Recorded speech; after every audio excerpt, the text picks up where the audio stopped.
नमस्कार, जय हिंद, जय भारत, जय संविधान। साथियों, मैं प्रमोद महरोलिया, एमसीडी पर्यावरण सहायक यूनिट का दिल्ली प्रदेश का अध्यक्ष। आज अभी हम बैठे हुए हैं जो हमारा उस्मानपुर में ऑफिस है। हमारे गुरुजी है मोहनी चंदेल जी। यहाँ वाल्मीकि मंदिर, बहुत बड़ा मंदिर बनाया हुआ उन्होंने, भव्य मंदिर। हम यहाँ अक्सर आते हैं, बहुत सारे लोग आते हैं मंदिर के दर्शन करने और गुरुजी के दर्शन करने आते हैं। मोहनी चंदेल जी उस्मानपुर की एक बड़ी शख्सियत है और अभी हमें जानकारी मिली है कि कांग्रेस पार्टी ने मोहनी चंदेल जी को बाबरपुर जिले का अध्यक्ष बनाया है SC मोर्चे का। हम उनको शुभकामनाएं भी देते हैं। साथियों, जैसे कि हम नॉन पॉलिटिकल लोग हैं, हमारे लोग कांग्रेस में अगर जाते हैं उनका भी स्वागत करते हैं, BMRP में जाते हैं उनका स्वागत करते हैं, BJP में जाते हैं वो उनका अपना पर्सनल चीज़ है, वो कहीं भी जा सकते हैं। हम नॉन पॉलिटिकल है। हमारा अपना संगठन है MCD पर्यावरण सहायक यूनियन। MCD पर्यावरण सहायक यूनियन में मोहनी चंदेल जी हमारे संरक्षक के रूप में विराजमान है और हमें अपना आशीर्वाद देते रहते हैं। तो जैसे मुझे जिम्मेदारी दी गई है संगठन की, अक्सर हम काम करते रहते हैं। एक हमने चिट्ठी लिखी है कमिश्नर साहब को, जिसमें हमने दिल्ली में सभी जो जोन है और वार्डों में वार्ड के कर्मचारियों के लिए शेल्टर हाउस बनाए जाए। क्योंकि जैसे हमारे लोग हैं, हमारे कर्मचारी गरीब कर्मचारी है, दूर से आते हैं, कपड़े गंदे हो जाते हैं, महिलाएं आती है, खाने की व्यवस्था नहीं है, बैठने की व्यवस्था नहीं है।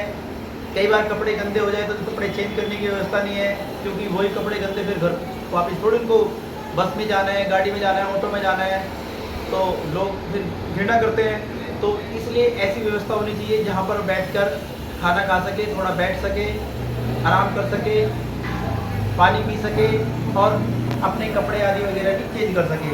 तो इसके लिए हमने कमिश्नर साहब को, माननीय चेयरमैन संजय गहलोत जी, उनको भी चिट्ठी लिखी है। नेशनल कमीशन में भी हमने चिट्ठी लिखी है, जोन के चेयरमैन को भी चिट्ठी लिखी है और जो कंचन वार्ड के निगम पार्षद है और MP MLA है, वहाँ पर भी चिट्ठी हम भेज देंगे। दूसरा हमने सर नेक्स्ट है जो शेल्टर हाउस के बाद में हमने इंजीनियरिंग विभाग से हमारे अध्यक्ष है सूरज जी ने भी हमें बताया था कि उनके यहाँ पर जो जई है उनको परेशान कर रहा है लेबर को और उसकी बड़ी शिकायत आ रही है। तो उसके लिए भी हमने कमिश्नर साहब को चिट्ठी लिखी है और इसके लिए भी हम काम करेंगे। जैसे कि हम जानते हैं, हम पढ़े लिखे लोग हैं और हम कानून के दायरे में काम करते हैं, संविधान के दायरे में काम करते हैं और संविधान का मान सम्मान रखते हुए काम करते हैं। इलीगल काम कभी नहीं करते हैं। अभी फिलहाल हमने एक RTI लिखी है जिसमें हमने 12 जोनों के डैम्स डिपार्टमेंट की सभी SI और सैनिटरी गाइड के कॉन्टैक्ट नंबर और नाम मांगे हैं। इसके साथ साथ 12 के 12 जोन के बिल क्लर्क के नाम और कॉन्टैक्ट नंबर हमने मांगे हैं।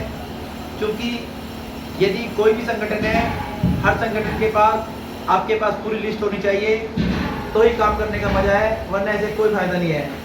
इसके साथ हमने जो नेक्स्ट काम किया है, आज लॉन्ग एब्सेंट कर्मचारी, बहुत सारे कर्मचारी लॉन्ग एब्सेंट हो जाते हैं किन्हीं कारणों से। कई बार उनको दिन नहीं मिल पाते। जैसे कि आपको पता है कि MCD में 1000 की प्रथा है और कभी दिन मिल जाता है, कभी नहीं मिलते, जिसको सब्स्टिट्यूट कहते हैं। ऐसे में वो कर्मचारी कई बार सालों साल दिन न मिलने के कारण एब्सेंट हो जाते हैं, या कई बार किसी की तबीयत खराब हो गई तो एब्सेंट हो जाते हैं। तो हम कमिश्नर साहब से हमने ये भी चिट्ठी लिखी है कि उनको भी एक बार इंटरटेन किया जाए और उनको कंसीडर कर लिया जाए। एक मौका उनको एक बार फिर से देकर उन कर्मचारियों को दोबारा ड्यूटी ले लिया जाए। क्योंकि कर्मचारी ने 18-20 साल काम किया है, ऐसे में वो प्राइवेट काम भी नहीं कर सकते, एज भी हो चुकी है। तो इसके लिए भी हमने ऊपर चिट्ठी लिख दी है। इसके साथ साथ एक अंतिम भुगतान के लिए, जो कई बार अंतिम भुगतान मैंने देखा है कि रिटायर हो जाता कर्मचारी या डेथ हो जाती है तो उनके परिवार वालों को लंबे समय तक पैसा नहीं मिल पाता। तो ऐसा नहीं होना चाहिए। इसके लिए मैंने कमिश्नर साहब को चिट्ठी लिखी है, पैसा 1 महीने के अंदर अंदर सबका पैसा दिया जाए। और जो सीधी की नौकरी होती है वो भी 1 महीने के अंदर, जैसे कमिश्नर साहब आपने कहा है कि 1 महीने के अंदर नौकरी मिल जानी चाहिए, लेकिन ऐसा नहीं है।